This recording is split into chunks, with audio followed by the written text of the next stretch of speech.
Mormon Stories is a production of the Open Stories Foundation. Please become a monthly subscriber by visiting mormonstories.org. All contributions to Mormon Stories are completely tax deductible and go towards producing the podcast and building communities and programs of support for Mormons like you.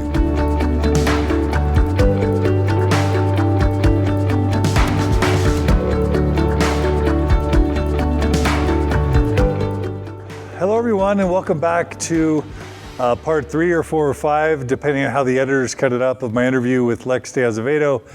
My name is John DeLynn. Again, it is September 5th, 2017, and we have had several wonderful hours with someone who's really special to me, a hero or a legend in at least my mind and in my world, and in many of those people that I know.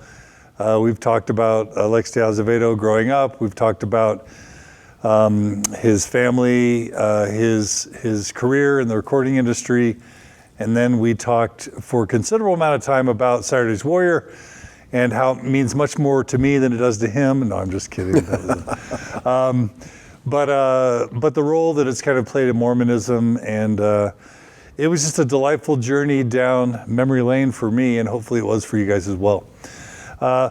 This is going to be sort of the last section or two of this interview. We're really grateful for those who have joined us live on Facebook.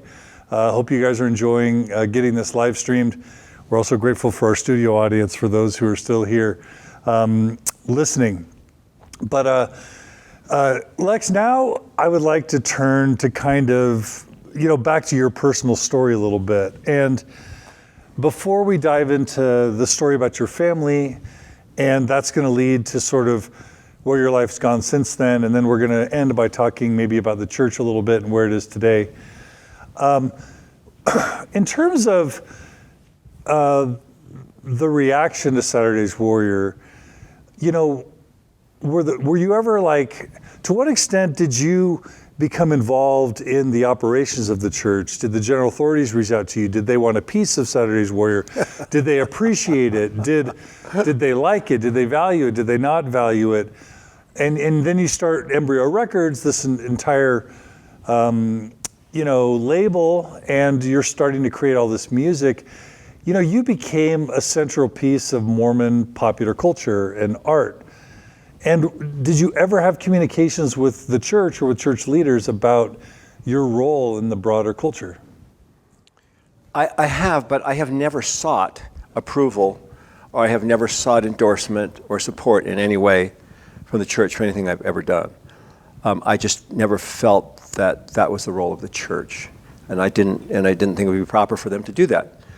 I do what I do. I do it as an individual. I do it because I love to do it, and we're an agent unto ourselves, and the power's in us to do much good, and that's, I think, what we're supposed to be doing. Did you get a sense for that they were glad for, did any, the prophet or first presidency or Quorum of the 12, thank you for Saturday's Warrior? I've had many, individually, I've had many of the brethren have been very gracious with me and their appreciation of some of the things that I've done. President Tanner quoted from My Turn on Earth in General Conference, which I did a couple years after Saturday's Warrior. Quoted it. I thought, okay, yeah, now I'm official church doctrine. Yeah, but you've never really had a formal relationship with the church then, in terms of your business endeavors, your art. I did a few things for the church in my early days, some films. I did some music for some of the early films church was doing. I just always felt, first of all, Saturday's Warrior would never have passed correlation. You know that. That wasn't going to happen. Right. And so why go there? The problem, or the challenge in working with the church, if something is done through the church, then the church is responsible for what you do. If there's false doctrine, or there's problems, or if my life goes astray, if I do it myself, it doesn't implicate anyone else in the church. Does that make sense? It does. I take full responsibility for everything I've said, everything I've done, everything I write for my life. It is nobody's, it's my responsibility. Okay, so... By the way, now I thought of something. I have had a couple of interesting conversations shortly after Saturday's Warrior. There was one church leader who came to me and said, was rather indignantly, says, well, who called you to write this? And I said, the Lord called me to write this. He said, but I mean, who in the church actually called you? I mean, aren't you kind of setting yourself up as some kind of a guru, a leader leading my own parade in the church? I said, no, I'm not responsible for the success of Saturday's Warrior, okay? I wrote it. I didn't expect it to go anywhere. No, I had no intention or desire for grandeur or self-aggrandizement. I just stand, amazed at how it has been received. But generally, I have had so many letters. I have a file cabinet of letters of gratitude from people, from mission presidents and missionaries and people whose lives have been changed. And I feel very humble. I'm in awe of really what happened. So let's go back. The last we touched in with your family, you had 3 children, and you had married very quickly to Linda, right? Mm-hmm. And you said you sort of weren't taught to marry for love, and that maybe provided us with some foreshadowing. So you ended up having, if I count right, 9 children with Linda, is that right? Mm-hmm. And you were married how many years? 28 years, I think. 28 years. So that's, you think about the central message of Saturday's Warrior. It's just this idea that Jimmy might leave the church, that Jimmy might start drinking or might take some drugs or might have premarital sex, and that the family might get split up, right? Mm-hmm. So it sort of goes along with what Mormonism taught me about eternal families, and it's about the cohesive family unit, the traditional family with one husband and one wife and all these kids, and everybody's, serving missions and married in the temple, and everybody's active. And that's kind of the ideal that Saturday's Warrior sort of helped convey and propagate. So talk to us about what happened with your own family. Well, Linda and I did really well. We, the counsel was marry a good person, keep the commandments.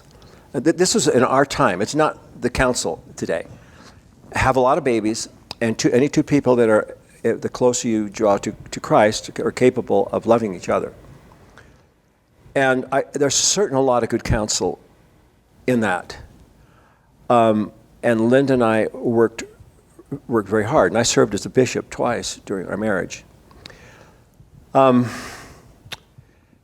I look at the demise of the marriage, first of all, let me say, I do not want to be a poster child for divorce.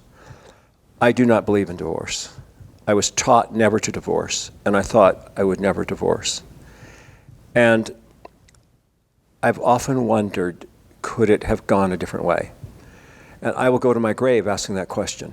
I think if I knew then what I know now, it could have been different. And if divorce, I don't know that divorce, I think, can be a sin in some cases. In other cases, I don't think it is a sin. But whether it is a sin or not, for me and for Linda, we were punished as if it were a sin. In other words, the pain, the impact of that decision, and I take most of the responsibility. I don't fault Linda. I don't blame Linda. If the only thing I could say is that if I had been able to love her with enough to heal her from the wounds of her childhood, she needed to be adored. And I will always consider that a failing. I consider divorce a failure, a huge failure.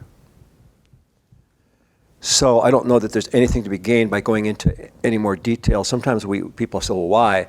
Why? We tell stories to make our lives look sane, right? People say, why'd you move here? Or why'd you change that job?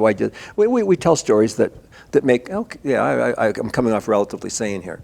We divorced. And then what? Once we were divorced, when the impact of that upon the family, I was a very, very involved father emotionally with my children, and I never intended to divorce my children. And Linda and I went through a great deal of pain. I mean, I know what it's like to lay on the floor of an empty house, devoid of furniture, and wail like a wounded animal, and I'm sure she does too. Now, we can learn. One of the great challenges in divorce is it creates such pain that you seek a mood-altering experience. Just the pain doesn't end. And if people knew the pain, sometimes they would think again. Not that there aren't times when divorce is the answer. But let's see, how am I going to say this? The danger in divorce is the pain is so great, people seek a mood-altering experience. It's alcohol, spend vast amounts of money, sex, whatever it is, just to make the pain go away. But for me, there was a certain irony to this divorce, and this is not to excuse it, because nothing I will do, I will never try and excuse it. I'll say, that's what happened. That is the choice that was made, period. The irony was, up to the time of the divorce, we were the perfect family. We had everything. We had the most beautiful home. I had served as bishop twice. Where was the home? Well, at the time we were living in the Cottonwoods in Salt Lake. Beautiful home, the dream home. And I also, looking back, see a great deal of pride. I had begun to believe what people were saying about me. And I was raised in Which was what? Oh, that I'm special. And I was raised in the entertainment industry, which is all about pride. We were talking about that a lot. It's the applause. How do I look? It's all about me. And pride sneaks up on you, and it's very hard to see in yourself. It's easier to see it in others, but it's very hard to see in yourself. You define pride as three things. Yeah, the need to look good, to be right, and to win. And even though we were living, good lives, the divorce happened. Now, in the aftermath of that, my children have said, all of them, Dad, you became a different person after the divorce. You became accessible. You became easier to love. We could talk to you. It was like before the divorce, you thought you were God. You thought you were always right. And which is being right, pride, being right, need to be right, win, and look good. And so the question you ask is, can something good come from something bad? And it's one of the interesting questions in theology. Can something good come from sin? Absolutely. Now, does that mean we encourage people to go out and sin? Or encourage people to go out and divorce? No. But can good come from bad? Absolutely. I know people whose lives have been changed because they fell from grace and committed sin serious enough that for the first time they realized they needed Jesus Christ in their lives. They needed a Savior. They never knew that. Intellectually, they heard that. But what happened for me is I realized that I am nobody. I used to think I was somebody.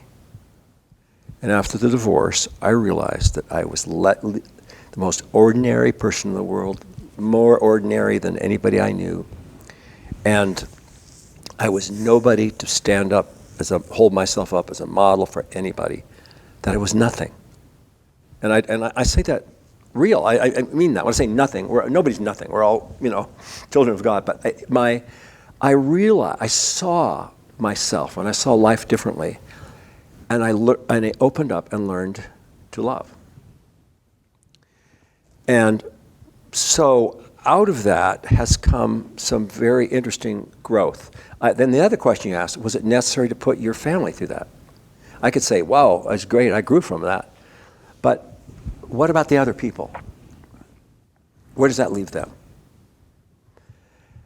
It must be very hard to carry the name de Azevedo in Utah, in Salt Lake City. All the fame, all the notoriety, all the success, multiple times as a bishop.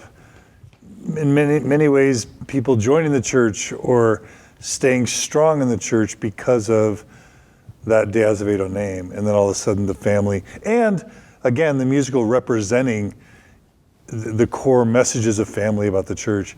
And then to have that family break up. What was that like for your kids? Well, and to be in Utah when that happened? Being in Utah is particularly hard because people tend to choose sides. People feel they have to make somebody right and somebody wrong. My experience is that there's always two parts. There's two sides to it. And I don't say that to excuse myself in any way. I say I take full responsibility, and I will always see it as a failing, as failure. But you go on, and it was important to me that my children know that they knew that I loved them, that I was not divorcing them. And so I moved pretty closely and spent a great deal, and some of the children actually lived with me. And I spent a great deal of time with the children. And today work with my children. We're together all the time. And the thing that's interesting is that we are a family. We are very much a family, including Linda. We are together all the time. Now, I'm remarried. Linda is very fond of my wife, and my wife is very fond of Linda. I mean, they actually really like each other, and they respect each other. So, the other thing you always ask is, what's the impact? Particularly as a Latter-day Saint. If we were talking about this at lunch, if one of your kids leaves the church, it's surrounded with guilt and shame and failure, and what if I didn't? What if I had done it differently? Didn't we love him? Yeah, Didn't we raise him good? Yeah. And so those are the questions we always ask ourselves. And I don't have any answer except one thing. I know that each man will not be punished for Adam's transgression. We're not punished for our parents' sins. Are we blessed and are we affected by our parents? Absolutely. But ultimately, I believe that we stand before God who we are. I could blame the death of my life on the death of my father. There's all kinds of things. A mother was never there. There's all kinds of things. But no, ultimately it's my life. I'm responsible for it. Otherwise, the whole concept of humanity and responsibility breaks down. We just blame it on those that went before us, right? So I found peace in knowing that we're all responsible, and my children are responsible for their lives. Now, as you brought up, that of the 9 children, there's, let me think, who's active today? I heard 3. Right. 3 of the 9. So 6 of the 9 have left the church. I don't use the word left the church. I don't like that. I don't know what that really means. And I've lived long enough to see that our journeys are fluid. John, you do not know your future, nor do any of us here. And you may not even know God's plan for you. All I know is that my job is to love. A new commandment I give unto you, that you love one another as I have loved you. And then we forget the last part. What's the last part? By this shall all men know that you're my disciples. That's the key part. How do people know that we believe? How do people know that we believe in Christ? By our ability to love. That's it. I have no empirical knowledge, secular knowledge I can give you that what I believe is true. The best I can give you is is love. And so I believe in loving my children. And you met Aaron, who was here. And the thing I wrote in the last scene of Saturday's Warrior came from my experience with Aaron. Aaron, I had heard wind from other kids that he was kind of taking another path, he and his wife. And he hadn't come to me and talked to me about it. And Aaron had served a mission. So one Sunday, and I was the ward mission leader at the time, this was just a few years ago, really, I felt really impressed to go talk to Aaron and Daniele. And so I prayed. I said, God, tell me what I want to make a difference in our lives. And I was dressed, and I had my suit and my tie on, and so I show up at the front door like the bishop, you know. And I had prayed earnestly, put the words in my heart. And it was interesting. The minute I got there, they started explaining. They knew who Tad was, and they knew why I was there. I didn't need to say anything. And they started explaining their journey and where they were and what they're doing. And I listened, and I kept thinking, okay, I got to find my opportunity to say something. I got to change this. After all, I'm the dad. I got to change the direction here. There's something wrong here. And I kept waiting, and the words didn't come. And when they were through, I said, I want you to know that wherever you go, whatever you do, I will always love you. And I mean that with all my heart. And it was like there was this, really? Really? You're not judging me? I'm okay. Okay? And that's the power. That's the only power we have, is the power to love other people. So what have I learned from my journey, from my own mistakes and my own sins? And I say I look at the scorched landscape of my life, much of which I've torched myself. But we can learn from our mistakes. And I, for one, my successes don't teach me very much. They teach me that I'm invincible and that I'm really somebody special. But I have learned far more from my failures, and I thank God for those failures. I am so grateful for them. So anyway, that's my story about. Do you have a sense for the kids? You don't like the phrase "leaving the church," so stopped attending church, we'll say. Do you have a sense for why the 6 stopped attending? Do you see any trends? Do you see any? My children are. Okay, I'll just say it. They're extremely intelligent and they're extremely creative. They all are entrepreneurs. They all own their own businesses. They all, I mean, from one end to the other. My daughter Sarah, 3 years in a row, was voted the finest tattoo artist in Salt Lake at that end. But Sarah came to me at age 16. She says, Dad, I'm going to be a tattoo artist. And I was totally against it. I said, no, you don't want to do that. You're a great artist. I'll send you to Art Center. You can do this. No, I want to do tattoo. And she's a tattoo artist. She's all tatted up. That was hard because it's such a visible, it's just such a visible thing. It's like marking your tribe, the markings of the tribe. So that was hard, but it was all of these have been learning experiences for me. Did she tell you why she stopped going? Go to church? Yeah. Oh, she told me when she was young that she didn't believe, and that she'd stop when I stopped making her go to church. It never took. Got it. So, yeah, where were we on that? Any other trends, with the other kids? Generally, patterns. The patterns are this. And I understand it because I have the same kind of mind. I am always asking, why. I'm always penetrating. But I served a mission, and I've had certain experiences in my life that I cannot get past. That I know that God lives. I can't get past that. And there's been times I wanted to get past it, but I can't. And so I've had a certain foundation which they may not have had. And my wife is quite different than I am in her views about church and life and things like that. And that has an impact on it too. But by and large, my kids keep asking questions. I've had people in our family when they were younger would sit around and we'd ask all these questions. We'd talk about our family and why people did this and why people did that and our uncles and aunts and my granddad and why blah, blah, blah, blah, blah. And I said, why do you guys analyze it? Why don't you just be still? Why are you always analyzing everything? Well, Julie's a PhD psychologist. My son-in-law Bruce is a psychiatrist. So much of our family life has been spent just sitting around analyzing how Dad screwed up so much. I mean, we analyze these things. But I am at peace. I believe there's so much we don't know, and at the end, God has a plan for us. Like were we talking earlier? I was thinking of the scripture, this is my work and my glory, to bring to pass the immortality and eternal life of man. Well, if that's your full-time work, how's it going for you? Because it doesn't look like it's going too well from where I sit. Yeah, less than 1/2% of the world's population, Over a short period of time. Yeah. Go back to the beginning of time. Yeah. It doesn't fit. God must be terribly frustrated, unless the next question you ask, at least I ask, is there something I'm not getting here? Maybe God's plan is much bigger than we know.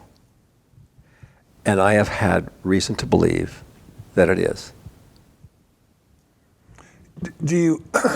Have you ever wondered why God hasn't given the same witness to your children that he's given to you? Well, you could ask God about all of humanity. How many people used to read the Book of Mormon and pray about it? And it's true. And there's amazing experiences that people have had, and many people don't. My daughter Carrie asked me that. She said, "Dad, why are you the only person that gets revelations? I mean, you tell about these experiences you've had, and I can tell you about one in the middle of the divorce, something that happened to me. And I will share it because I think it's really valuable for people who find them in a situation of divorce." But I said, "Carrie, I don't know. I only know what I know, and I do not know what I don't know." So, in the midst of this process of divorce, we'd been separated for some time. I had a condo real close by. I was so filled with guilt. I said, I can't do this. Pain if I go back, guilt if I leave. I'm locked between pain and guilt. What do? I'm paralyzed. One day I decided I said, first of all, I need to know if God still loves me, because I feel like I'm the worst person in the world. I'm a horrible person. And I went to the top of Little Cottonwood Canyon, and I had the strongest feeling that I would have an answer to my question. And my question was, one, did God still love me? And were we justified in this divorce? And after several hours, and I was meditating and praying and pondering and this, I had the most amazing experience. And I share it with you humbly, not only to testify of what happened to me. And what happened was this. I was suddenly filled with light and love, a kind of exquisite love that I'd never known, from the tip of my toes to the top of my head. And I knew it was the love of God. And I knew at that moment that he still loved me. And then the answer to the second question came like a fax to my heart. It was like pure knowledge. And the words came, and it wasn't even in English. I have to translate into English. The words were, make a choice, my son, and be willing to live with the consequences. This was huge for me, because I looked at every day as a pass-fail. And now what the Lord was saying is, wait a minute, it's also it's an experience. And you need to make a choice to experience life. So I decided that I would go back. And I went back to Linda. And I told kids there'd be no more divorce. And we went back. One day we were in church about 2-3 months later, and I was crying because I was so unhappy. And in the middle of the sacrament, I had a similar thing happen. I was suddenly filled with this light and this love, and a voice said to me, it is enough. You are free to go if you choose. Those are critical words, if you choose. So I went back to my ward where I was actually teaching gospel doctrine in this ward since we'd been separated. I told the bishop what had happened. And he said, what are you going to do? I said, I'm going. I'm leaving. It's over. I go back to my condo. Linda was there, and she had a key to my condo, and she was on the bed crying. And I said, Linda, what are you doing here? And she says, it's over, isn't it? I said, yeah, it is. How do you know? She says, I knew. And I am so frightened because I've always defined my life by you. And now I don't know where I'm going. And we had kids over. We had ice cream and chocolate. And we told them, and I said, I always love you. Mom and I aren't going to be married, but I'm your dad. She's your mom. That's never going to change. And it hasn't.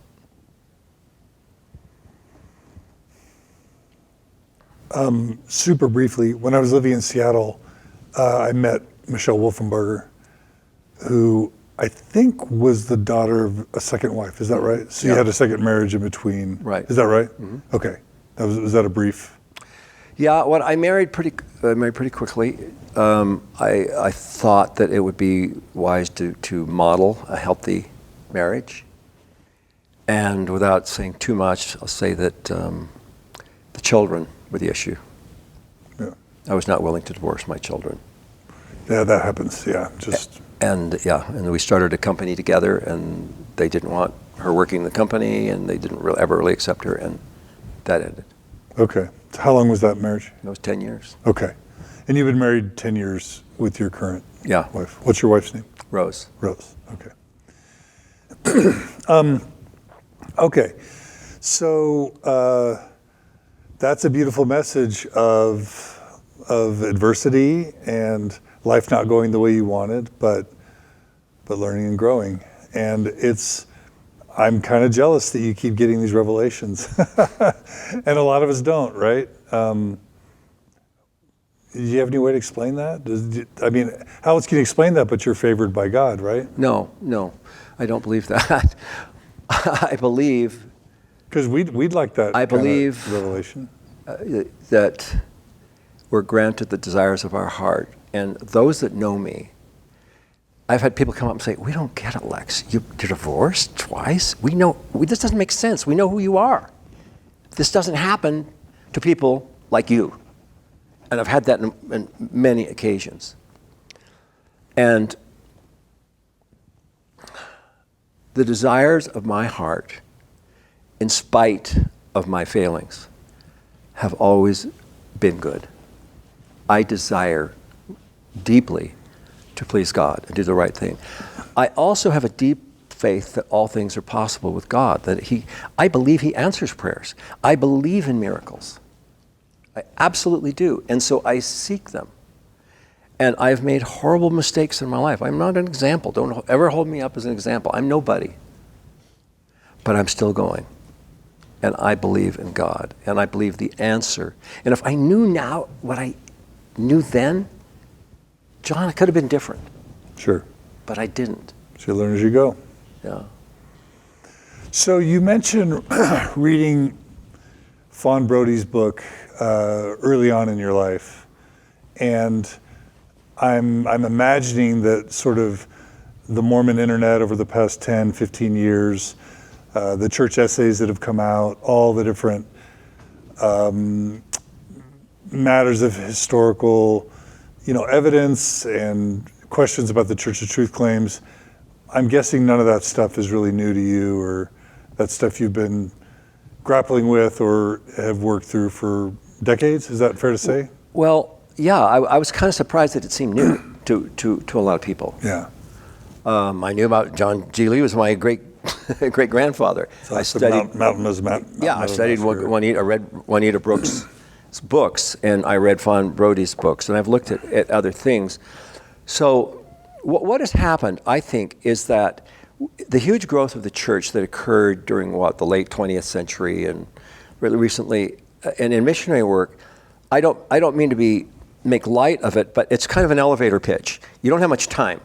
You meet a prospective investigator, and we have a condensed elevator pitch. And in church, the lessons are geared to a huge, a diversity of experience and people in church, and they're kind of like condensed to a certain level. You can go. I think you can attend church, and if what you learn, what you know about the church, is just what you learn in Sunday school and priesthood and relief society, it's drinking. I call it drinking downstream. I'm sorry, I don't mean to offend anybody. Even Sunday school. Well, yeah, because you're getting it second, third hand. You're getting it from eyes of a teacher who, you know what I mean? It's coming through that lens. And the correlated curriculum? The correlated curriculum is to be for everybody, right? So it's dumbed down or Well, it's kind of like, it's this much. It's not this. It's not the fullness. Yeah. And so, but I early on picked up somewhere the importance of drinking upstream. Go to the source. And to me, the source is the revelations, the scriptures. I still consider a huge lexicon is general conference talks. And so I periodically go back, I'm listening to year 2013 now. I consider that very valuable. But the more I studied it, the more I read it, and asked questions, and took things to the Lord, and read other books, a picture emerged for me that I thought that was healthy. I mean, the big picture of what the church is, and we talked about that earlier today. So would you be willing to share with the listeners of mine that maybe haven't been able to piece it all together, just sort of the main pillars of your faith? And I'll ask you question by question. So for you, I'm guessing from what you've already said that God is a physical being with a body, just like kind of the church is taught. Right. An exalted former man. Mm-hmm. And for you, is God married? Yes. One wife, multiple wives? I don't know. You don't know? That I don't know. But for you, there's a mother in heaven. Yeah. Okay. And for you, Jesus Christ was a person that lived and was resurrected and yes, suffered. So the atonement for you is a very literal belief in Jesus' life. So do you believe in a literal resurrection, that we all will be literally yes, I do. Corporally resurrected? Mm-hmm. Okay. And then as we get to, so the Bible is the Word of God, as far as it's translated correctly for you? Yes, yeah. Okay. So but there's what that means too, which I don't know if we want to go down. Go ahead. Not everything's literal. Everything's literal. I mean. So 6,000 year Earth and global flood yeah. I'm not interested in how literal it is. I'm interested in what I can learn from it. I'm interested in the wisdom that can be gleaned. I also believe there is power in studying it. In other words, the knowledge that comes from studying the scriptures, the spiritual knowledge, is not just the words on the page. There is an understanding that comes from seeking. And then Jesus said, seek and ask and knock again and again and again. Seek, ask, and knock. Seek, ask, and knock. And I believe that there's great power in seeking, asking, and knocking at the source. So much of my life, I have never trusted completely in human beings. We're all fallible. I mean, I look at my life. Do you know, there's enough good in the worst of us to exalt us to heaven, and there's enough bad in the best of us to damn us to hell. We're human beings. And when we struggle in this existence here, we all suffer with vanity. We all suffer with pride. We don't get it. We're down here just thrashing around, trying to do our best. And so I've always found it's best to try and drink upstream. And to me, that means going to God. It means the scriptures, what other inspired books. I've learned many things from non-LDS books. I love Timothy. Emily, who's the Keller. Timothy Keller. I love his books. The Reason, that's my daughter, just walked in. The Reason for God.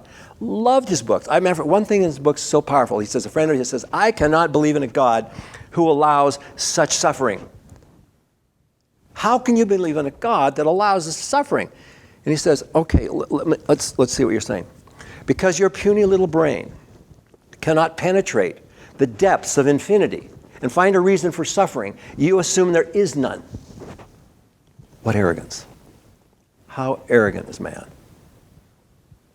So, I mean, things like that, which I think that's huge for me. But the idea that as man as God once was, and as God as man may become, and this is my work and my glory to bring to pass the immortality and eternal life of man, those teachings are unique. Am I wrong? Is there anywhere else in the world? It's definitely our core doctrine. To me, that is huge. That's the pillar upon which I build my life, that we're in this school of the gods. And the school of the gods may be different than what we believe. We don't know it all. And that doesn't mean that I don't believe the church teaches. I mean, but I'm saying in the detail of it, what is it really like? We may all be surprised. What does the teaching of eternal families mean now that your family has kind of been subdivided? That's a really good question, and what does the ceiling it's one mean? I have labored over and over. And here is I don't have the answer. I can give you a thought. What happens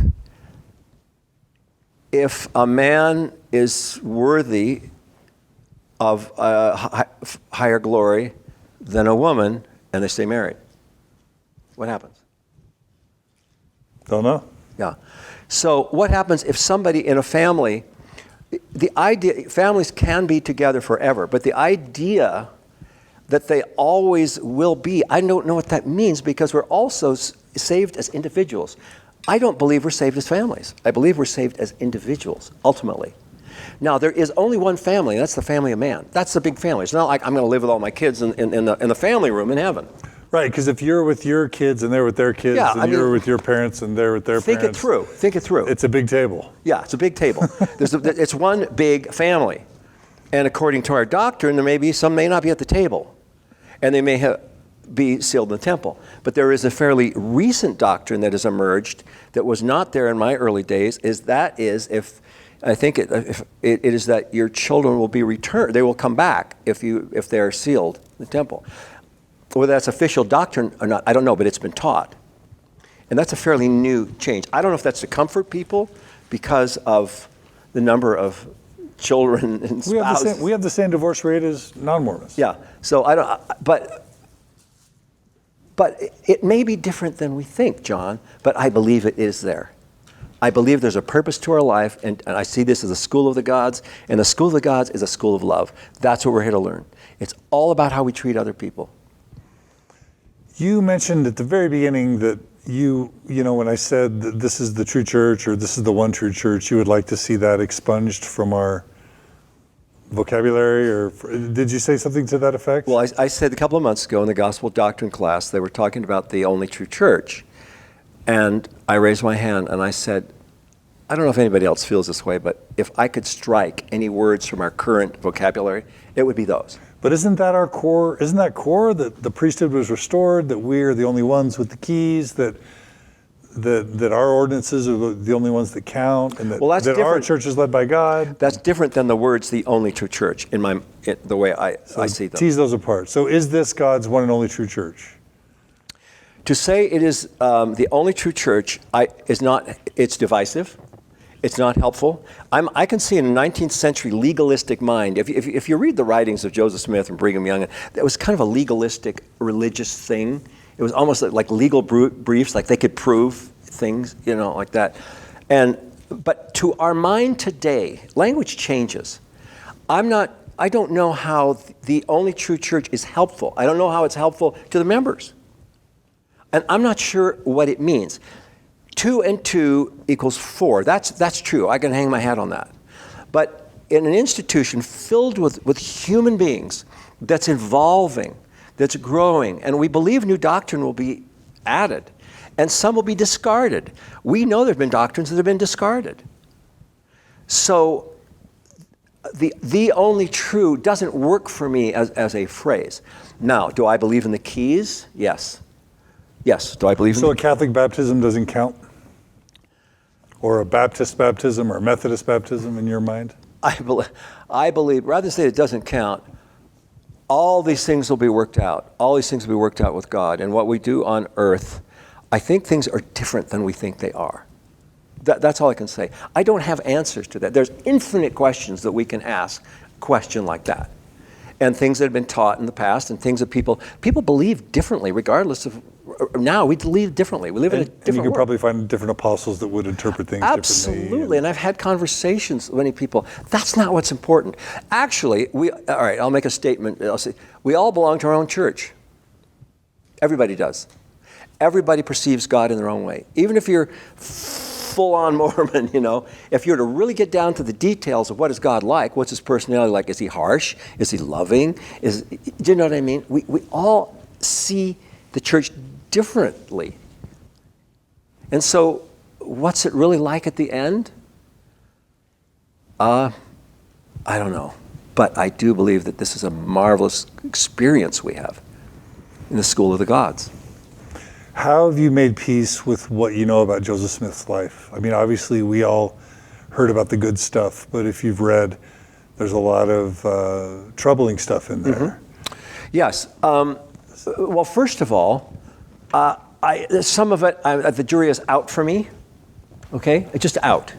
I'm willing to let, I don't want to get into the details, but the jury's just out for me. I hear what's supposed, certain things have been written and people have testified and blah, blah, blah, blah, Like blah. whether he was a polygamist or? No, and of course he was a polygamist. Okay. But I'm talking about some of the detail, some of the nitty-gritty little details. Like whether it was sex or not, whether it was underage girls or not, that type of thing? But here's what I believe, John. A lot of things we do not know. Here's what we know. It's very, very risky to pass judgment on history. It's extremely risky. We weren't there. We don't think like they think. We don't know we don't feel like they felt. We don't feel the fears, the threats that we're not there. And I've watched a complete discreditation of, is that the word? Discrediting. Maybe. Discrediting of founding fathers. Racist, sexist. Bah, throw it all out. Throw out the Constitution. How can you get anything good from a bunch of sexist racists? You know what I mean? And so they throw the whole thing out. And cease to look at the miracle that was produced. And I feel that way. I've heard people say, well, maybe Joseph Smith was a fallen prophet. When I read the works of Joseph Smith, and I see the impact of him, and the later part of his life, and the things he said, things he did, and the things that people wrote about him, when I read them, I find it hard to believe that those things, which as I see them, that are beautiful, I find it hard to put it all together. I love the Book of Mormon. I have learned more about life and about government and about history and mankind from the Book of Mormon. So I don't care if you translate it from the next room. I mean, if Jesus put spittle and dirt on somebody's eyes so they could see, well, what's that about? I mean, did he see or not is the question. Not how did he do it, but my testimony is in the power of the Book of Mormon in my life. What I see, the wisdom I have learned, such that I read it every year at least once. I love the book. I believe in the book. I felt the spirit of the book. When I feel distance from God, I find that by reading the Book of Mormon, I feel closer to God. Now, I'm not going to throw that out for something that somebody has said, or things that people have said. Because I know this. I've seen what's been written about me, good and bad. I've seen news reports. I have never had a news report that was accurate. I don't know if you've ever had a news report about you, anything you know personally. I've never had one that was accurate. The facts were flawed. Does it matter to you if the Book of Mormon actually happened versus a big myth? Is that important to you? It's not important to me because to me it's not a myth. You're asking me a question like saying if... The historical foundation of the book. Would it be important to you if just like Saturday's Warrior, you said it's not doctrine, it's just a story, and it means a lot to people. Can the Book of Mormon still be true for you or powerful if there really never was an Alma or a Mosiah or a Moroni? That's a good question, John. I hadn't thought of that. I believe there was an Alma, and I believe So for you, the Book of Mormon was historical? Well, it depends by what you mean by historical. Do I believe the Book of Mormon is the history of the ancient inhabitants of the American continent? No. I think we were mistaken for a long time that we believed that. But that's easy to understand why you'd believe that, right? I think we don't, it doesn't now, I mean, I read the Book of Mormon now and say, wait, where all these people come from? There's just way, way too many people here.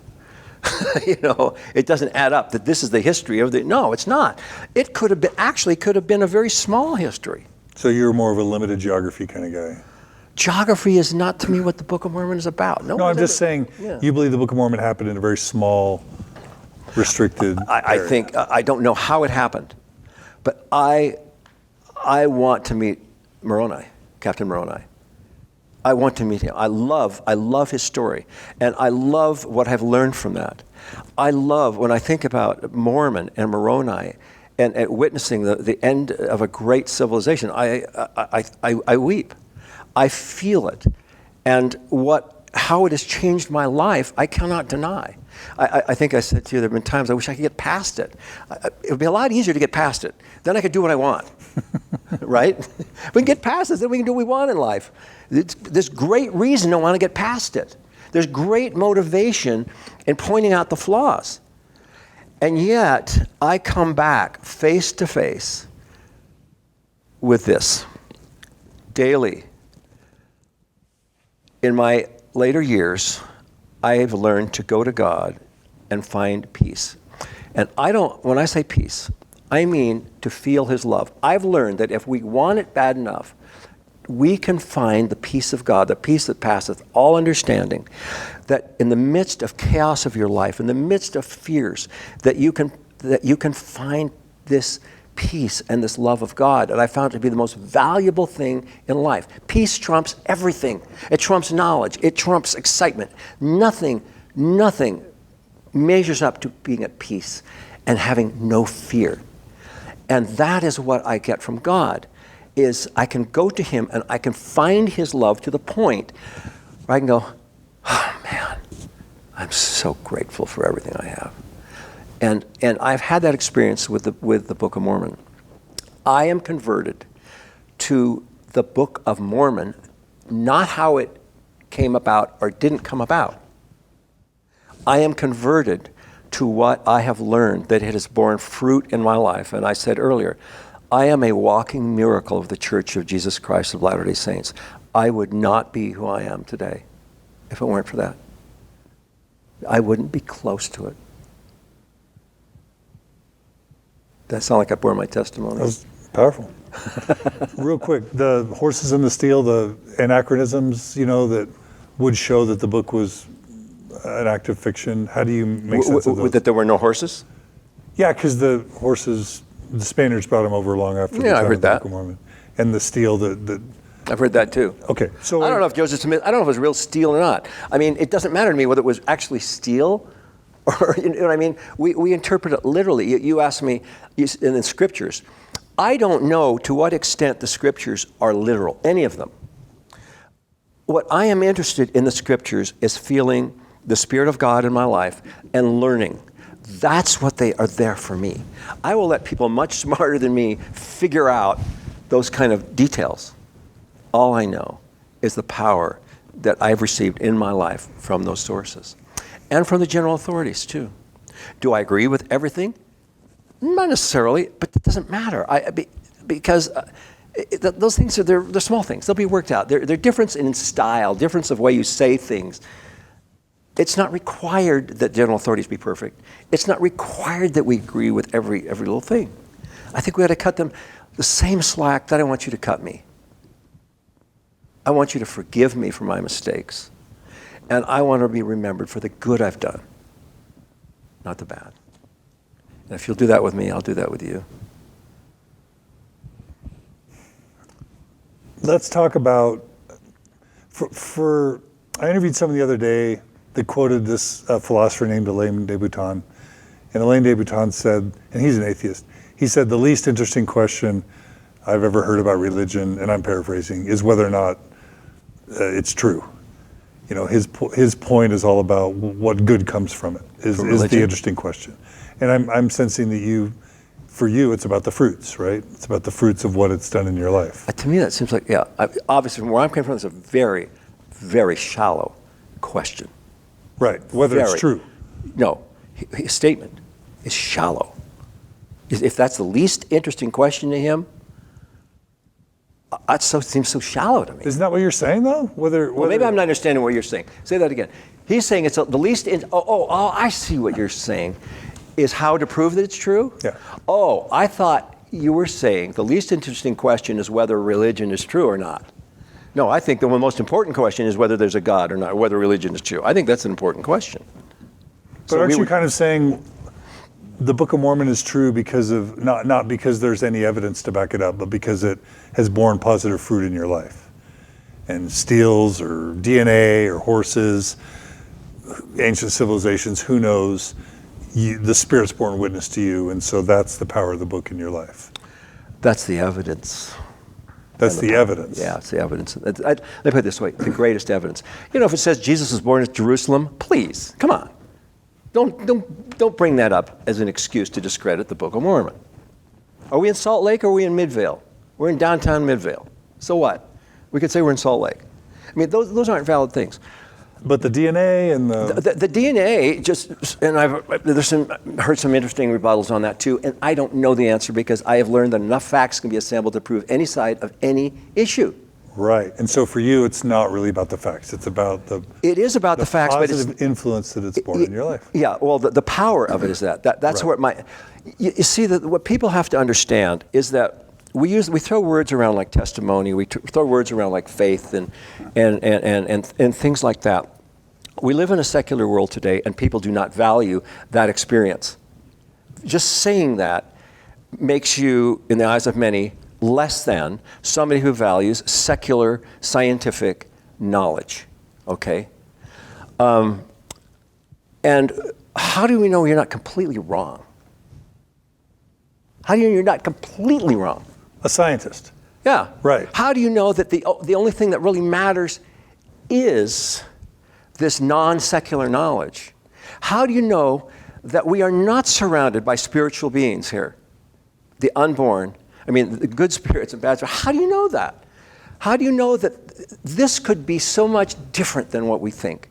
And that here's what I believe. We're on earth here. There is no concrete evidence that I can find of anything when you talk about religion, spiritual things. And you say, well, God, why would you leave? I remember on my mission, I'd talk about the Book of Mormon and say, oh, I want to go to Salt Lake, see the plates. Yeah. Well, unfortunately, the angel took the plates back. I said, God, help us. Give us some evidence here. I forgot where I was going with that. Oh, I believe that one of the purpose of the School of the Gods here is to allow men and women to choose, to give us complete freedom of choice. And we have complete freedom of choice when the cards are not stacked. Does that make sense? But then that's God sort of like setting up this game and this test to have us come back with him. And as a parent, would you ever do that to your own child, to sort of set up some obstacles and say, all right, we're going to time you, and do you make it past the finish line in time? And if you don't, you're in trouble. I don't believe that. That's not what I'm saying. Okay. That's not what I'm saying. Ultimately, you try and set it up for your kids, and you can't. It doesn't work. All I'm saying is that I'm beginning, and my faith evolves, Sure. Just like everybody. We were talking earlier. Did Lehi know where he's going? He didn't know where he was going. Otherwise, he would have brought the plates with him and the whole thing. And so as we go through life and we grow and we learn, I'm beginning to see, because I seek it all the time, that what you might call spiritual knowledge for me is becoming more and more the most valid form of information. I read the newspapers. I try and study both sides of all the issues. I've never seen such confused crap in my life. I listened to 7 hours of Senate testimony hearings on global climate change. I said, how many can so many experts disagree so much based on science? I find the kind of knowledge that I've learned to rely on my life works really well for me. When a devout Muslim says they've had whatever their equivalent of the Spirit bear witness that the Quran is God's word and that Muhammad is God's prophet, or a Scientologist or Jehovah's Witness, or take your pick, evangelical Christian, you'll find people who have had a very strong, deep, emotional, you could call them spiritual experiences, but they're bearing solemn testimony to things that are the opposite of what you're bearing testimony to now. And so, yes, science will be the first to admit that it has incomplete data and that it can be wrong and is always wrong and is always changing. But feelings as evidence for truth, isn't that even more fraught? There are billions of people on this earth that have had the opposite sorts of witnesses that you have about their non-conforming truth. So how can we rely on that? You know, you're right. My best friend in the whole world was the minister of music for Hollywood Presbyterian Church. I loved that man. He was my best friend. We met in college just before I went on my mission. And he loved me, and he wrote to me every week on my mission, and inspired me to be a better missionary. He was married in my parents' home when I was on my mission. I came back. He even though we were out of touch, he would write me every now and then. And he was the best friend I ever had. And he died prematurely at age 50. He was the minister of music at Hollywood Presbyterian Church. One of the kindest, most loving men I have ever met. We had numerous discussions about religion, and he had a very strong belief in his religion. And I honor that. I absolutely honor that. And I think part of this has to do with the way we have framed our belief system in the LDS Church. I think there is room for all goodness. There's room for all faith. The key is love. Now, does that discount the idea of that the church has the keys of the priesthood are in the church? John, it's just different than we think. We talk about priesthood and blessings. When I want a blessing, I go to my wife. Nobody has the faith my wife has. I want my wife to bless me. When I was diagnosed with cancer 10 years ago in marriage, she says, no, none of my watch. And I went to bed every night with her kneeling by the side of the bed. I was asleep, putting her hands on my back or my stomach, praying. That cancer's gone. I can't answer all these questions, but I believe. No, you are answering. I believe in the power of love. I think we're looking at the wrong stuff. The problem is we're these mortals down here, trapped in this thing. And what really matters is what are our choices. I believe that a good.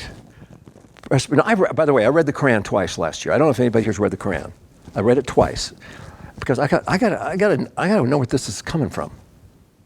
All right, call me Islamophobe. There is a world of difference. But the Old Testament's got some pretty awful stuff. It does, but if you understand that. But here's the thing: the more you read the scriptures, the thing you always ask yourself is, who is speaking? To whom are they speaking? When are they speaking? And why are they speaking? That makes huge difference. When you put it in context, is it all literal? No. What's literal and what's not? I don't know. All I know as I read it and I study it and I pray and I say, God, all right, what's here? I got to liken this to me. What do I take home from this? And I spend a lot of time doing that, John. There's people do it more than I do. That's not really relevant. But I respect science, but I respect it for what it is. And I value it, but I am not going to throw out the truths that I have learned through this. You call it feeling, and yes, feeling is definitely a part of the revelatory process, absolutely. It is more than just a feeling, though. I have experiences, and that, yes, are related to feeling. This is a whole subject in and of itself. But I love the gospel of Jesus Christ, Latter-day Saints. I don't think it's perfect. I don't think the leaders are perfect. The doctrine can change and evolve. I hope it does. I think that'd be a great thing. And I think in the way I envision God and this plan, there is room for everybody. Without saying, you see, a lot of people say, well, if I say that, then I have to say the church isn't, quote, true. No, that's not my... Church has keys, but God's working everywhere.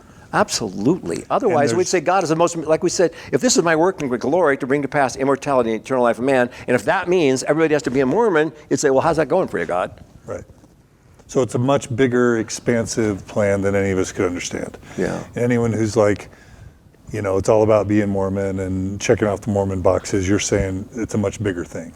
And I absolutely validate your right and your right and your right to believe, because it's a God-given right. Agency is us to believe as you, or not believe. You are not less in God's estimation or mine or anyone else because you don't see it the way I see it. So just a couple quick detailed questions, and then we'll kind of summarize a bit. So the church denying, Joseph Smith granting the priesthood to blacks, and then sort of Brigham Young taking that away, and the church not granting priesthood to blacks or temple access for over a century, and then all of a sudden giving it back. That plus the message in the Book of Mormon that God curses people with dark skin as a way to make them distasteful to the lighter skinned people. What do you do with all that in your belief? I say it's historical viewpoints.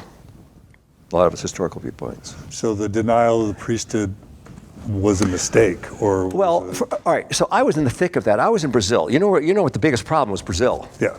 And the temple access. It was a they didn't know who was huge problem. If somebody answered the door that was black, well, my first question I asked which happened every other house, I asked my companion, what am I going to do? And he says, well, you tell them the gospel's been restored, and you're here to give them the good news. Thank you very much.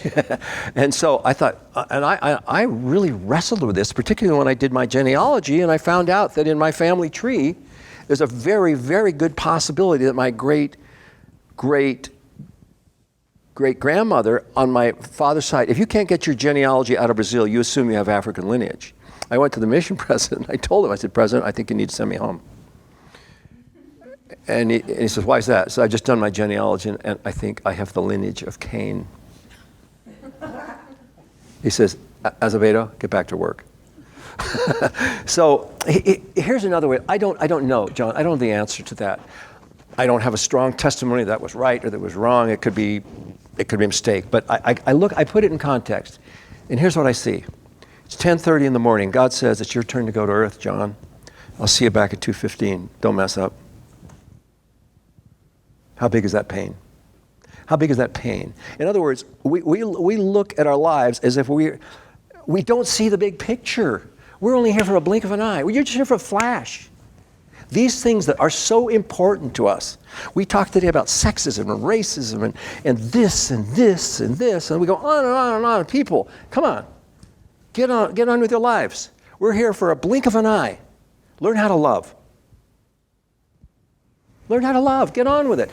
By this shall all men know that you are my disciples. What else did he say? Is it, by this will all men know that you're my disciples. So some people need to either know that the racist teachings were either true or false. If they're true, they're going to believe them. If they're false, they're going to leave the church. What I hear you saying is you're missing the point. The point is love, and that stuff is not important. I'm saying look at the big picture. Always look at the big picture. I was talking to my grandson yesterday. He says, Grandpa, what do I do about this? And I said, Alex, always look at the big picture. In business, we say, look at your problem from a 20,000 foot view. Okay? Look at life from the view from co-op. And the things that you're thrashing around about, the perspective changes. John, I don't know. It could have been a complete mistake. I'm willing to admit that I don't know. Right.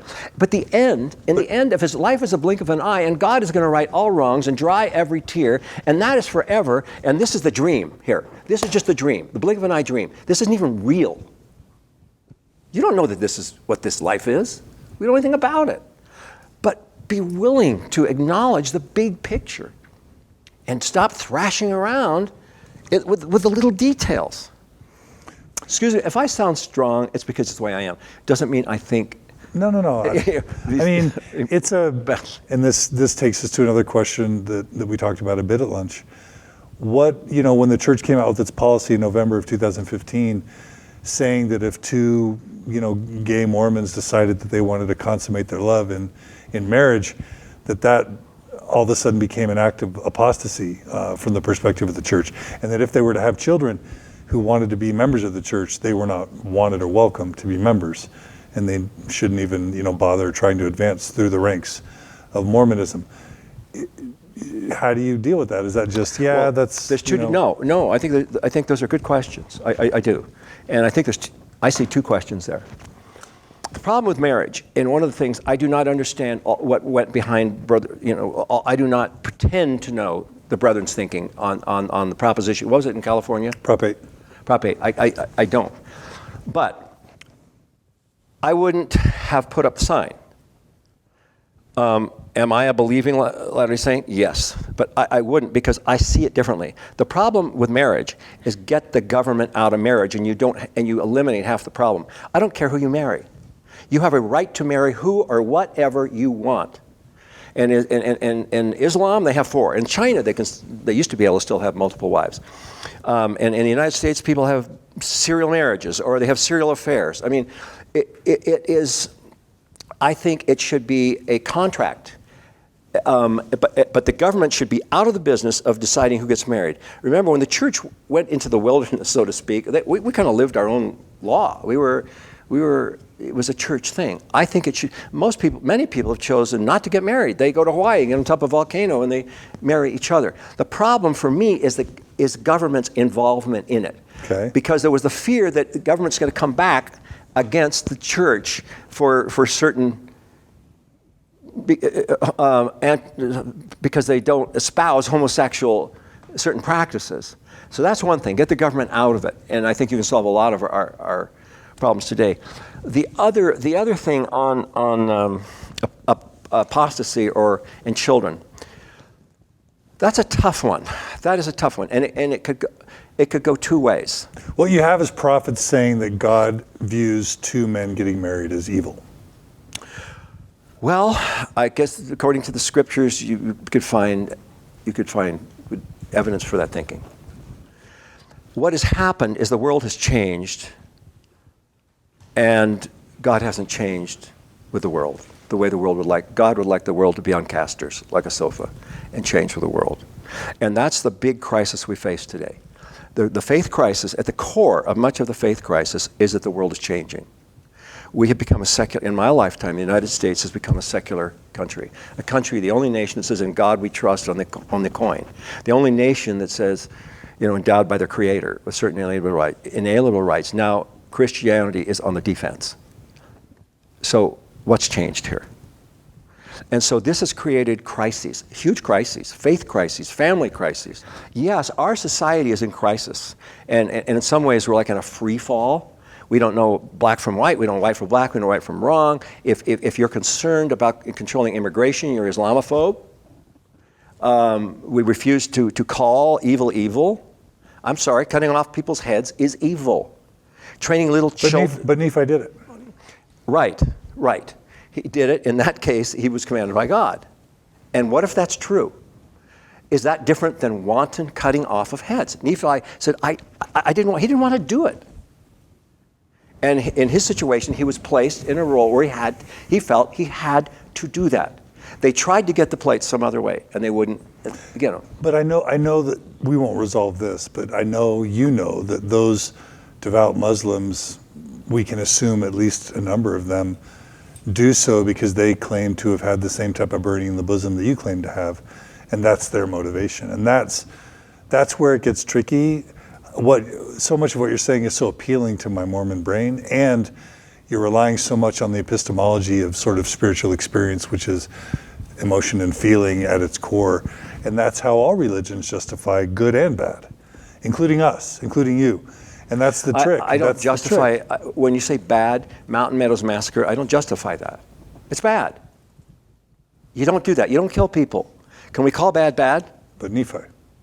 I think Nephi says, according to the scripture, if it happened the way it has, I understand that. And I'm not going to sit in judgment. But I do sit in judgment of people that systematically murder people one after another. The London bomb, it's all over the world now. I cannot say, oh, that's okay. But I don't compare that to Nephi. But same with the GIs in World War II fighting the war. War is horrible. Right. I hate war. Right. I hate war, and I think it's horrible that we send young people off to die for governments, for people in power. War is horrible, and murder is horrible. And it's horrible to take little children and teach them to become murderers. But we have to call evil, evil. And Mountain Meadows Massacre, I call that horrible. This came off a conversation about LGBT stuff. I am not an expert on LGBT issues. I have been studying up to know more about it. There are many things which I just don't understand. I don't know if anybody really understand them. But this I believe. I believe that we should have patterns and ideals that we strive for. And we should acknowledge that the patterns don't always work.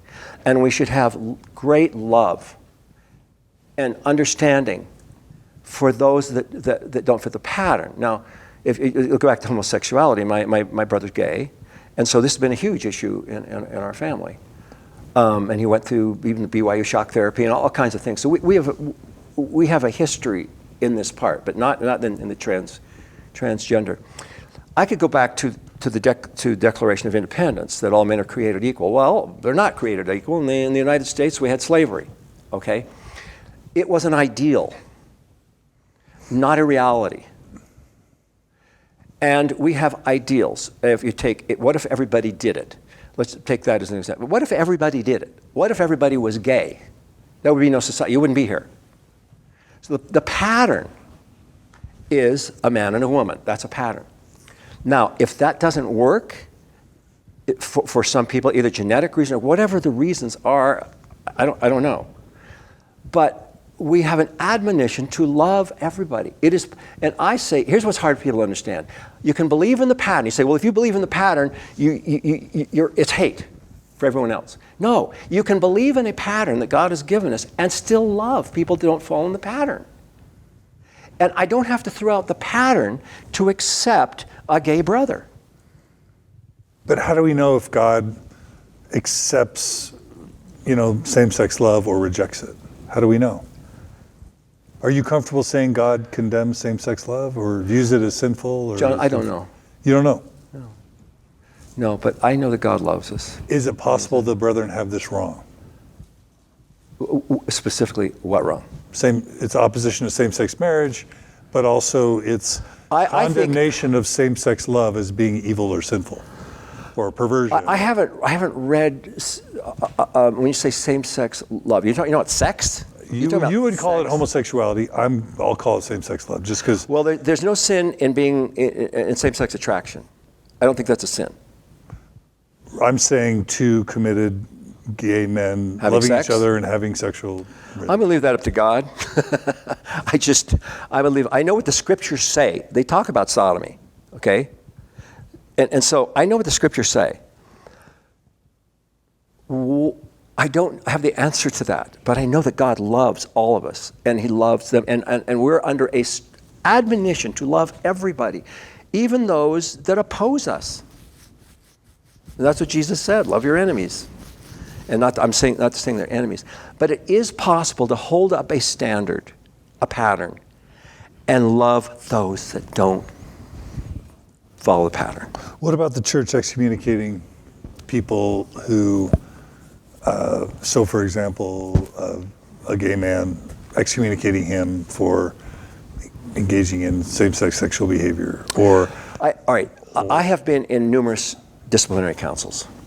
Unfortunately, as a young bishop in a city ward with two prior bishops that did not believe in having any council, the stake president called me and I was called to be bishop, and he says, I need you to handle this. And he gave me a list of 18 issues. And I didn't want to handle it. No, I didn't want to go there. One by one, I handled it.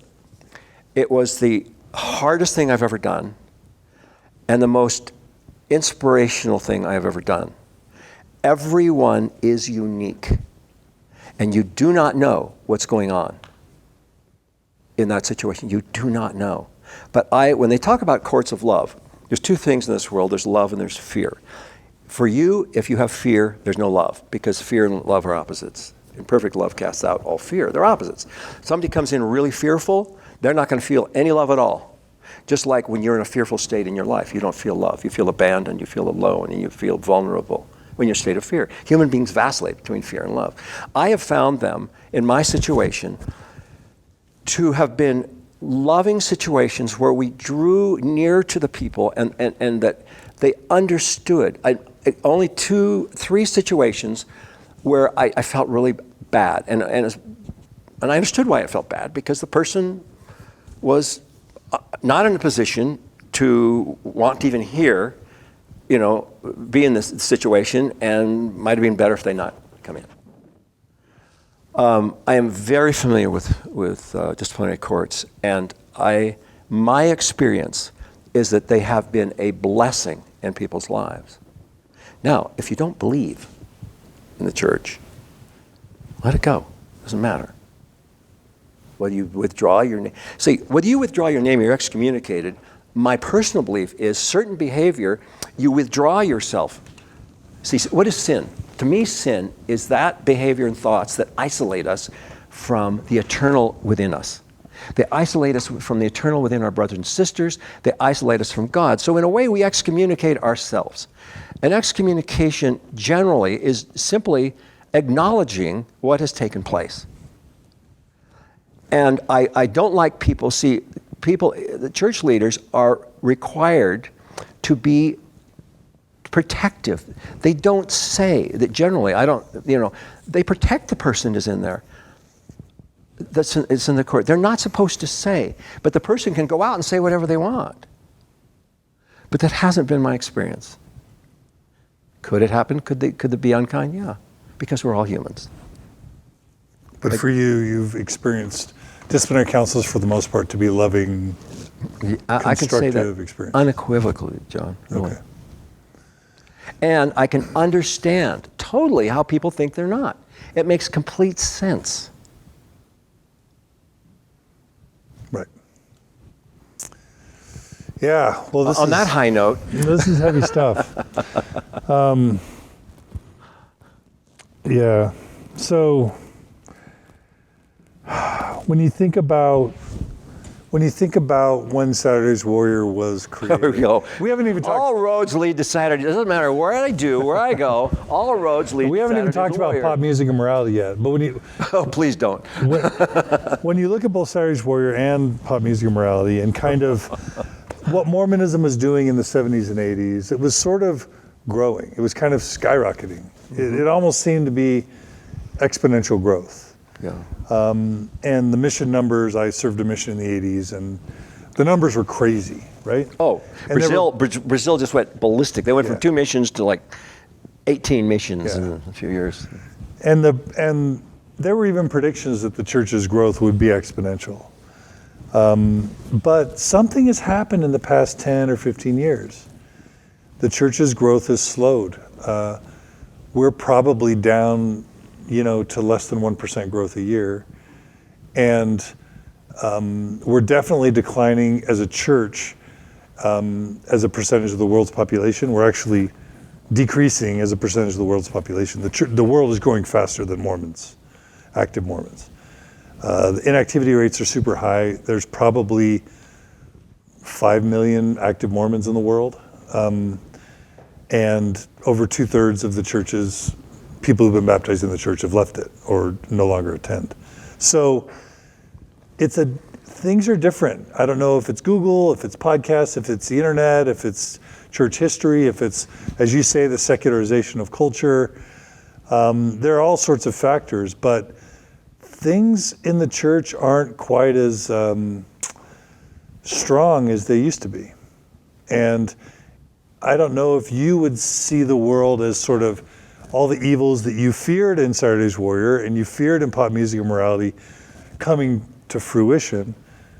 And Richard, how many minutes do we have left? Well, this one I can swap out. You got 10 minutes on that one. Okay. I got 41. Okay. We'll start wrapping it up. What are your views on, do you see the church as not growing like maybe once you thought it would? And if so, how do you explain it?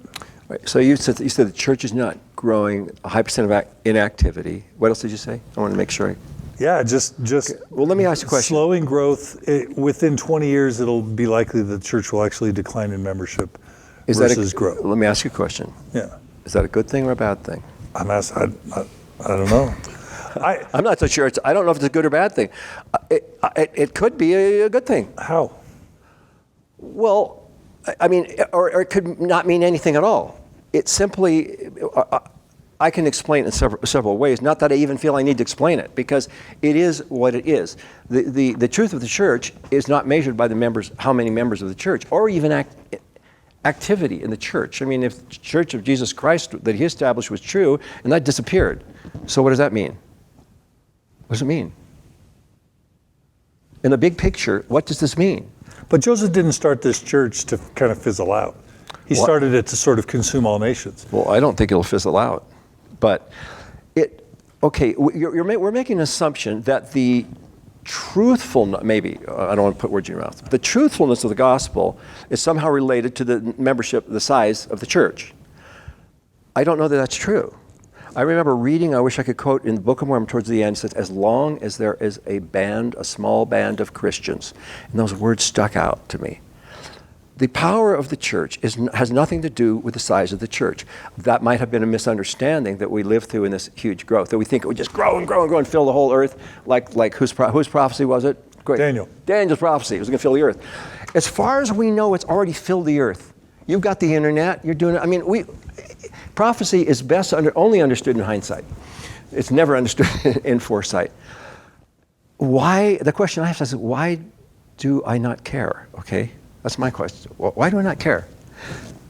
When I say I care, but why is this not important to me? Why is this important to some and not important to me?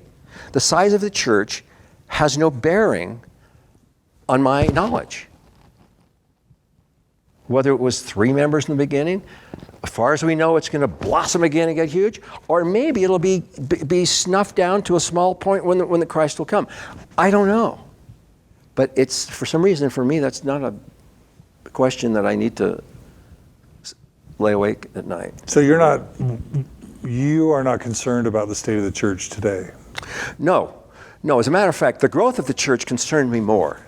the growth of the church, because here's what I saw in Brazil. I saw people, and this has happened around the world, and generally, people join the church because they see it as a way up. And talk about masses. There are many powerful spiritual experiences, but the welfare is just like in America. They want to come to America. If we would open our doors, there'd be 1 billion people who would come to America. And in a similar thing, we noticed, anyone who's done missionary work, that those who perceive the church as an upward opportunity were more likely to gravitate to it. Those who sought the wealthy, how many rich people did you baptize in your mission? None. Okay. They see the church as why would I want to go that way? I'm already got it handled. I've got life. I got everything I want. These people that come in, now these people, it's the parable of the sower and the seed. They fall out. Brazil, the inactivity rate's horrible. It's horrible. It had one of the biggest growths in the church. It's like horrible. 10%, 15%, something like that. I don't know what the numbers are, but is that a good thing or a bad thing? And maybe that's the way it's supposed to be. I'm okay with it. I'll let you know if it gets crushed from the earth. That's how I feel about that, but we got time yet. All right. Well, this has been fascinating. John, I love talking with you. I love your questions, and I think you're doing a great job. I think it's good to ask questions and discuss these things. Well, thank you. And you've given me so much to think about. So as we sort of bring this interview to a close, talk really briefly about some of the business ventures you've been involved in lately. What you're working on these days. Well, I have the wonderful privilege to work with my daughters, Emily and Rachel, in Azevedo, our studios. And also we have three of our sons that consult with us as independent contractors. And it's just, to me, it's so wonderful to be able to work with with five of my kids, and we do good things, and that's what's wonderful. It started we had the blessing. I say a blessing of Rachel's first granddaughter being born deaf, and the second one being born with spina bifida and cerebral palsy, and that turned out to be a great blessing to millions, to many people. It's what spawned the Signing Time series. And to be able to be involved in that, I thought I'd never want to really run a business. I just wanted to write music. But it has been so rewarding, and I've fallen in love with the business. And so we do education for little children. We call it edutainment. And it's just, I don't know, it's every day is wonderful. So Signing Time, what are some of the other products? We tried a series called, we're going to a series called Rachel and the Tree Schoolers. We have Baby Signing Time. We got a grant to do an ASL program for adults, parents of deaf children, called Sign It. And it's wonderful. What we're doing is revolutionizing the world of learning sign language. And we've just begun. We got other projects. We have these YouTube channels. What are the channels? Oh, there's so many. We got 18 of them. My son Aaron just feels he wants to build as many channels as he can all the time and then see which ones hit. So we may have over 20, 30, I don't know how many. Some of the biggest brand names. Oh, Fantastic. Fantastic TV, Fantastic Playhouse, Baby Joy Joy. It's a younger demographic channel. And are these like Sesame Street? What are they like? Well, they're YouTube. It's what I was saying to you on the web. You don't want to go over 3 minutes, John. You're going to start losing your. Did we go over 3 minutes today? Are we over? They're little videos. They're music. We're learning how to teach concepts in music. We use music to teach in these little music videos, and it's really a fun thing to do that. Figure out how to. So our goal is that every kid. That's kind of how Sesame Street and Electric Company started, right? Yeah. The little commercials, right? Mm-hmm. I mean, that's what Jim Henson and that's what it was about. Yeah. Learning the alphabet, learning to count, learning numbers. Yeah. Little songs, right? Yep. You're kind of doing that, aren't you? We're just going deeper into it and into the science of it. We talk about layered learning that kids don't have. Today is brought to you by the letter N. Seriously, we'll bring you 3 minutes that'll teach you 4 or 5 concepts. So you're trying to pack more in. We think kids are smarter than television gives them credit for. Okay. How's that going? It is going well and it's going hard. And what we learned is that education doesn't pay as well as entertainment. That's why Disney stopped doing education. They go where the money is. But our passion, what gets us up in the morning is to help little kids and do good. So you're fighting the good fight. You're not, again, as you said with Saturday's Warrior and other things, you're not led by the dollar signs, you're led by the mission, by the passion. You have to balance it. You can't stay in business unless you understand how money works. Mm-hmm. Otherwise, you're going to be out of business. You're not going to be able to help anybody. Right. But that's not what gets us up in the morning. What gets us up in the morning is to have a cause. All right. Well, so we've shared so much of your wonderful life, so much of your perspectives and experience. The way that we usually end is just by sharing sort of a final testimony, so to speak. You've been sharing your testimony of kind of what your values are, what you believe in, what you've tried to stand for.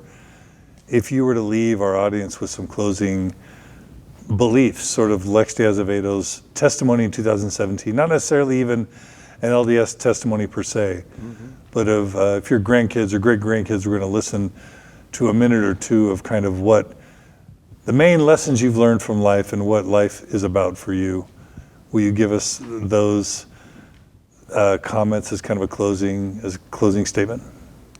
I think I'll restate them. I think I already stated them, that I come to realize that it all boils down to how we treat other people. That's if we fail that, we fail. And I look at this life as a school of love. That's what we're here for. And that as believers, and we are living in a secular world, and I think it's going to get more secular. I think it's going to be harder. And it's going to be harder to believe, John. It's going to get really hard to believe because everything's going to be stacked against you.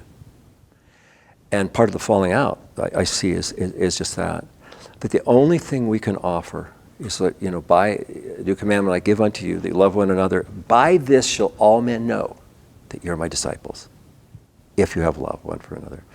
I feel today, I engage in discussions with many friends who are secularists, don't believe in God, left the church, this, that.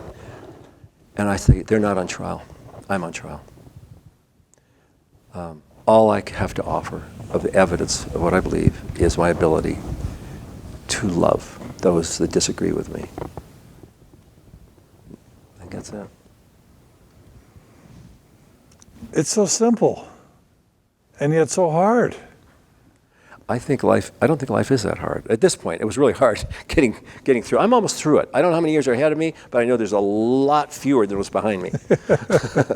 But I love being older. I love getting to the age where I mean, to find peace. To find peace. Peace trumps everything. Nothing is worth giving up your peace for. And follow peace. Follow those things that lead you to peace. I don't care if your intellect is screaming, no, your brain. Go by what gives you, go towards the peace. Ultimately, you'll be in good shape. God loves us all, and his plan is bigger than we can possibly imagine. And your main sources of peace are what? God. I find I've been trying to learn how to actually capture that, the love of God. And I found that I told you the experience I had in Cottonwood Canyon. Remember? In divorce. I shared that with a gospel doctrine class. And I found that 15% of the people had the same experience. 15% of them. The question is, why did not the other 85% have it? Receiving a witness of the love of God. Receiving the love of God. Actually receiving it. And that's Lehi's fruit, right? Lehi, yeah. And Lehi says, I've been carried upon the wings of angels. And there's various people have referred to it in various ways, but we seek the wrong things in life. We don't need to seek these things. If we as human beings could seek, Christ put it this way, first the kingdom of God, which is what we're talking about. It's learning to love. If we were to seek that, everything else would be added. And that sounds mystical, but it works. It actually works. It works like this. 100 minus 10 equals 100 to the infinity. 7 minus 6 equals 7 to the infinity. God's economy is not the same as man's. If you have eyes to see that and ears to hear it, you'll know what I'm talking about. Other sources of peace besides God? Well, I find that's the source, and then it's through our community. You know, we're not an island to ourselves. We need other people. We cannot progress without other people. So we take what we learn, and we have to learn to love other people. And it's so hard. Sometimes I really don't like other people. They really bug me. but that's the challenge. That's the game. And when you find that, you know, they talk about the peace that passes all understanding. You can be under great stress. You can all kinds of things. And then sometime, have you ever had that where you're like, suddenly you find peace. Nothing has changed in the world, but everything has changed. Have you ever had that experience? No. Really? John, you are missing something. You are missing a huge part of life. There is a peace that passeth all understanding, that suddenly the world, nothing has changed, but the world is beautiful, and you love people, and you forgive people. It doesn't last with us humans. It comes and it goes, and then you have to seek it. So every day, the greatest thing we can do, I find, is to seek God, and you have to learn how to do that. It's hard. It's taken me many, many years, and I'm still working on it. And I'm a failure in so many ways. But it's so worth it when you can find it. You're saying those moments come more and more frequently for you? I call it on demand. What I'm trying to develop is God's love on demand. Now, he doesn't respond very well to on demand, but there are certain principles upon which you can draw upon the powers of heaven.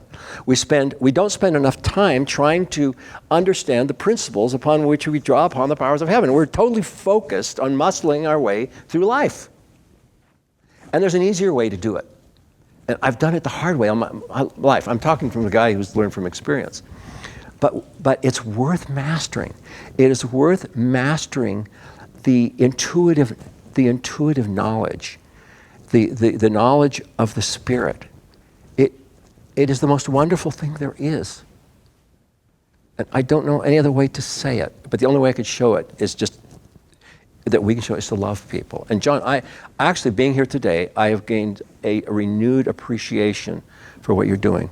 The way you think, the way you draw out of people and you hear their stories. And I had some, before I knew who you were, what you did, I had only what I'd heard, which was kind of some negative things, but I acknowledge what you're doing. Keep it up. Thank you. Lex de Azevedo, everybody. Thank you. Thank you. I want to thank everyone for joining us today on Mormon Stories. It's been a real honor to meet a lifetime childhood hero. Lex, it's been great. You're giving us so much to chew on. I want to thank those of us who have tuned in over the live Facebook stream. Thanks so much for joining us. We loved having you. Those of you who support us and keep Mormon Stories alive, we can't thank you enough. Your contributions to the Open Stories Foundation make all this possible. Please continue to support us. If you don't support us, $10, $20 a month can really make a world of difference. So please go to mormonstories.org and support us if you can. And we'll do this for as long as you're willing to help us keep going. Again, we want to thank Amy Grubbs and Cody Layton. They are my right and left hands as we try and keep the Open Stories Foundation going. Big thanks to them because we couldn't do it without them, and to our board of directors and to our listeners. So much love to you all. Please email us at mormonstories@gmail.com if you have feedback or questions. If you have other topics or people you'd like to see us interview. If you want to attend our events, go to mormonstories.org/events. And most importantly, please feel free to make comments on the blog page, mormonstories.org. Please be kind and respectful in your comments. You may love and agree with things that Lex said. You may disagree, but please communicate with kindness and with the sort of charity and composure that Lex has shared with us today, because we love having the conversation continue. Thanks again for everything. Please stay tuned and tune in again soon for another episode of Mormon Stories podcast. Take care, everybody. Thank you for joining us today on Mormon Stories. If you enjoyed this episode, please help us make more like it by becoming a monthly subscriber at mormonstories.org. Thank you very much.